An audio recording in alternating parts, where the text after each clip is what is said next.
Welcome to Faith in 5, a weekly video devotional designed to discuss practical spiritual concepts in 5 minutes or less. I'm your host, Mark Vandellen. I had the good and bad opportunity a few years back to reflect on changes in my life. I had to reflect on a chapter in my life that was closing, and one of the things, the good part of that was that I had the opportunity to reflect on the people. I spent so much time thinking about what people had taught me, how I had grown, the people who had shaped me, encouraged me, supported me, believed in me, added value to my life. Really, a group of people who were friends that became like family, and I affectionately often refer to them as my family. The bad is that I had to close that chapter. But in doing so, anytime we face transition or anytime we see these things in our lives where new things happen or old things go away, it gives us an opportunity to reflect. What I learned, what I realized, what was really revealed to me in that reflection was that the most important thing that I remembered over that length of time, it was 11 years of my life, was who it was done with.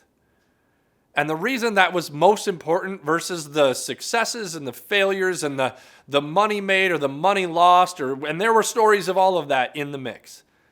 The people that it was done with was most important because we were designed to be connected. God did not create us to do this life alone. And the most important people in our lives are the people that we get to do life with.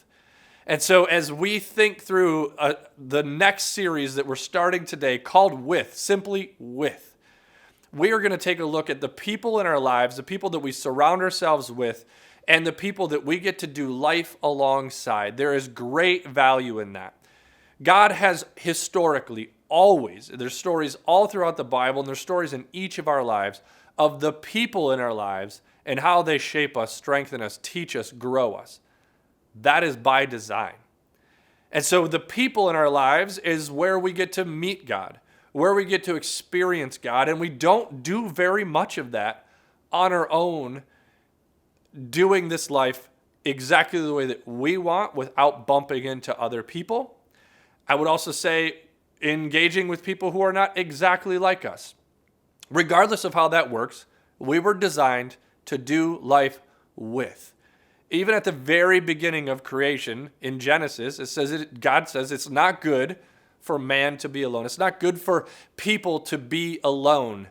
We are designed to be connected with others. Another verse that I think is really unique in this is Paul is writing a letter to the Philippians, and he's talking about how to live this life well with other people. And how do we make sure that when we are living our life that it's kind of not bumping up against each other in a negative way, it's kind of bouncing up against each other in ways that are beneficial. He says in Philippians 1, 9 through 11, he says, live a lover's life, circumspect and exemplary, a life that Jesus would be proud of, bountiful in fruits from the soul, making Jesus attractive to all, getting everyone involved in the glory and praise of God. This sounds like a very with verse.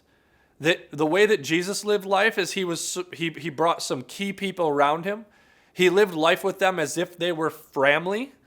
And then that family unit impacted a lot of people and even led to the place where Paul is writing a letter to a group of people to tell them, here's what it looks like to do this life the way that Jesus showed us. But then it also says that your life matters to more people than just you, right? Jesus is attractive to all, getting God involved, getting everyone involved in the glory and praise of God. And so as Paul writes this letter to Philippians, he's trying to model what it looks like to do life with each other.